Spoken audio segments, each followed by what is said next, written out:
Terkhusus aku menanti pada malam hari ini Bapak Prof. Kiai Haji Hedi Sri Ahimsa, mari kita doakan beliau beserta keluarga besarnya agar senantiasa ditambah-tambahkan rezeki yang halal melimpah Amin. ruah, disehatkan, ditambahkan usia dunianya. Amin ya Rabbal. Dan juga para pemangku, para petugas Panakib, terkhusus keluarga besar Prof. Priyatno, Ibu Kaya, Sari, mari kita doakan beliau-beliau agar senantiasa digantikan oleh Allah segala pengorbanan dengan ganti yang limpah ruah yang berlipat ganda. Amin. Baik Bapak dan Ibu sekalian, pada malam hari ini saya akan menyampaikan akan sedikit mengupas tentang dauh dari pangarsabah, zikir itu datang, doa itu minta. Ini unik dan sangat sangat bernafaskan tasawuf sekali. Kenapa? Karena orang cenderung mengutamakan doa dibandingkan zikir. Bahkan zikir seringkali ditakar dengan hitungan-hitungan yang dikatakan adalah sunnah Nabi. Dan doa, orang seringkali apapun itu, dikala apapun itu, doa, doa, doa, doa. Nah, di sini kita akan coba bahas itu ya. Mudah-mudahan akan menjadi manfaat bagi kita semua. Jadi Bapak Ibu sekalian, eh, kalimah tadi itu, zikir itu datang, doa itu minta. Nah, ini adalah kalimah yang sebetulnya bukan sekedar ungkapan, tetapi berupa petunjuk jalan ruhani dari Syekh Mursyid. Jadi dalam zikir itu ada sebuah kedatangan, dan dalam doa ada sebuah permintaan. Nah, dua hal ini terlihat sederhana, tetapi kalau kita buka, ini menyentuh inti hubungan antara hamba dengan Allah. Zikir ini disebutkan datang, ya, zikir ini disebut datang itu karena hakikat zikir itu adalah hadirnya hati menghadap Allah. Bukan sekedar lisan yang mengucapkan Allah, Allah, Allah, tetapi ruh yang kembali kepada sumbernya. Sebagaimana Allah berfirman dalam Al-Quran, surat Al-Baqarah, ayat 152, ingatlah kepadaku, niscaya aku ingat kepadamu. Fazguruni azgurkum. Ayat ini menunjukkan bahwa zikir ini bukan hanya aktivitas manusia, tetapi ada respon langsung dari Allah. Ketika kita datang mengingat Allah, Allah pun mengingat kita. Dalam redaksionalis itu tidak ada satu jeda, tidak ada 0,1 detik sekalipun. Tetapi langsung, niscaya aku ingat kepadamu. Nah, ini artinya Allah mengingat kita, yaitu memberi perhatian, rahmat dan pertolongannya. Nah, dalam tasawuf ini dijelaskan bahwa zikir ini adalah mi'rajnya hati. Sebagaimana Imam Ghazali dalam Ihya-nya menjelaskan bahwa zikir yang benar ini akan menghidupkan hati yang mati, membersihkan hati dari selain Allah, dan juga menjadikan hati itu selalu terikat kepada Allah. Jadi ketika hati sudah hidup dengan zikir, maka dia tidak akan liar kemana-mana, tetapi terpusat hanya kepada Allah. Maka pantas ketika Abah mengatakan zikir itu datang. Maka saya harus langsung paham bahwa artinya kita ini datang menghadap Allah dengan hati yang hadir. Bukan sekedar duduk, bukan sekedar membaca wirid, tetapi benar-benar menghadapkan batin kita. Nah, dalam keadaan seperti ini meskipun kita tidak meminta apa-apa, meskipun kita tidak terucap satupun permintaan dari bibir kita, Allah sudah pasti mengetahui kebutuhan kita.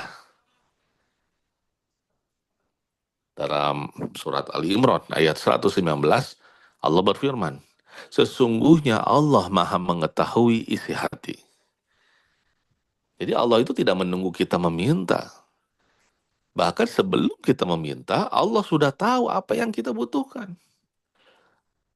Dalam sebuah hadis qudsi, disebutkan bahwa Allah lebih sayang kepada hambanya daripada seorang ibu kepada anaknya. Maka ketika seorang hamba datang kepada Allah dengan zikir, dengan hati yang hadir, maka kebutuhan hidupnya pasti akan dicukupi. Kalau kata Abah Anom itu, kalau saya nggak salah, dicukupkan nepi ka betung-betung sampai ke isi-isi perutnya. Untuk orang yang berzikir. Ya kenapa seperti itu? Akan dicukupi. Sampai ke perut-perutnya, kalau kata Abah Anom. Nah ini yang dimaksud bahwa zikir itu, dalam zikir itu sudah ada ijabah. Dalam zikir sudah ada ijabah. Karena zikir itu mendekatkan, dan kedekatan itu melahirkan pemeliharaan dari Allah. Nah sekarang sebaliknya dengan doa. Ya, doa disebut apa tadi? Minta. Doa ini akan adalah permohonan. Kita mengajukan kebutuhan kita kepada Allah. Nah ini juga nggak salah. Ini sebuah apa bagian ibadah juga yang sangat agung ya. Dalam hadis Tirmizi, Rasulullah bersabda doa adalah ibadah. Tapi doa mempunyai syarat. Tidak semua doa itu langsung dikabul. Salah satu syarat utama adalah hadirnya hati. Sebagaimana sabda Rasulullah ya dalam hadis Tirmizi, berdoalah kepada Allah dengan keyakinan akan dikabulkan, dan ketahuilah bahwa Allah tidak mengabulkan doa dari hati yang lalai dan bermain-main. Nah, terlihat ya perbedaannya ya. Bahwa zikir itu menghadirkan hati, sedangkan doa membutuhkan hati yang sudah hadir itu. Jadi bahan baku untuk dihantarkannya doa itu ya apa? Hadirnya hati. Hadirnya hati apa tadi? Didapatkan dari zikir. Jadi kalau seseorang hanya berdoa saja, tetapi hatinya tidak ingat kepada Allah, maka doanya menjadi lemah. Ya, hati yang gentayangan kemana-mana, memikirkan dunia, memikirkan manusia, memikirkan urusan selain Allah. Nah itu yang menjadi hijab. Dalam tasawuf, ya inilah goflah itu, kelalaian. Nah, ya, makanya kalau goflah ini adalah menjadi penyakit hati yang paling besar sebetulnya.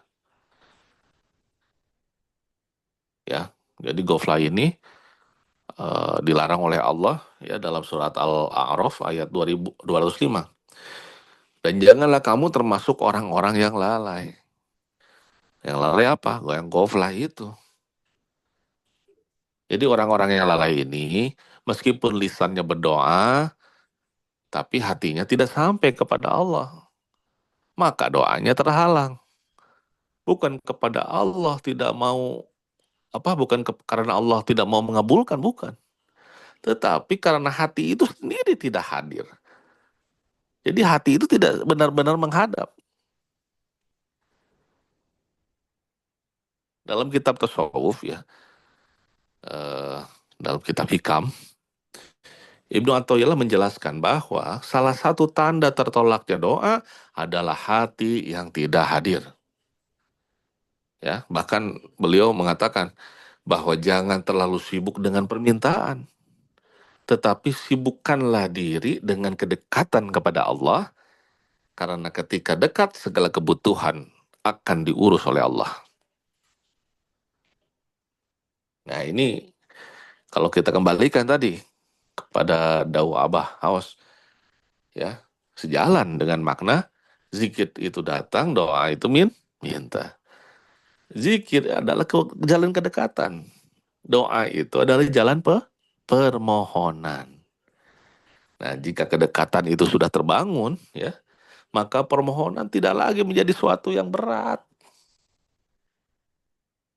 Bahkan dalam makom-makom tertentu, para guru-guru kita, para ahli tasawuf, ini mengatakan bahwa seorang hamba itu akan merasa malu untuk meminta.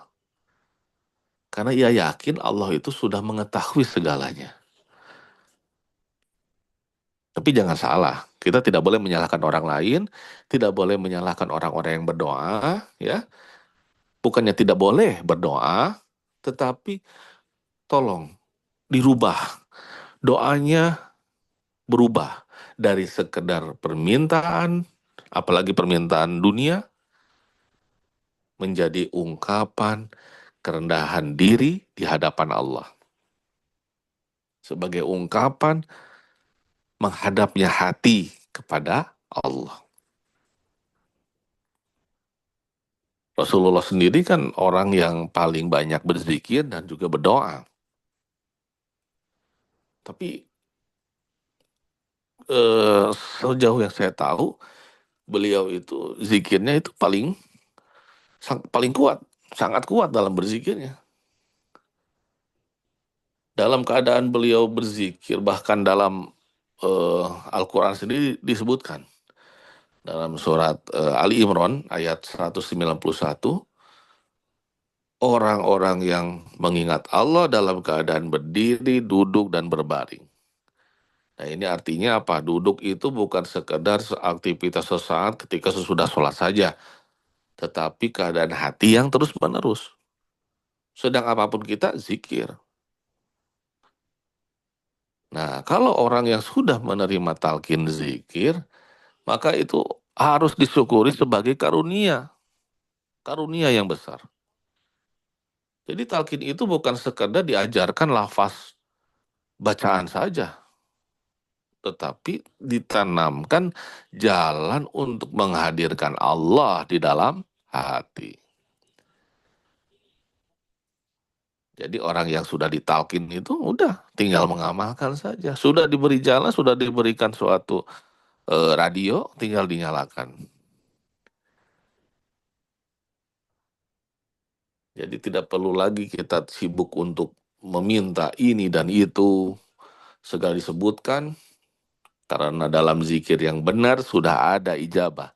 Sekali lagi, dalam zikir yang benar sudah ada ijabah. Allah akan mencukupi kebutuhan hambanya sesuai dengan hikmahnya. Namun perlu dipahami bahwa zikir yang dimaksud itu bukan sekedar gerakan lisan saja. Zikir harus turun ke dalam hati, dari hati ke roh, dari roh langsung wusul kepada Allah. Nah, maka dalam tasawuf dikenal kan, ada zikir lisan, zikir hati, zikir sir. Nah, ya, zikir lisan hanya awal saja. Kalau zikir lisan saja, nah, zikir hati ternyata hatinya ikut mengingat. Maka ketika zikir lisan, Qadariyah dan Naksabandiyah bersatu bergabung, maka sirnya akan ikut berzikir juga. Jadi semuanya komplit, akan mengantarkan langsung kepada Allah. Nah, Bapak Ibu sekalian,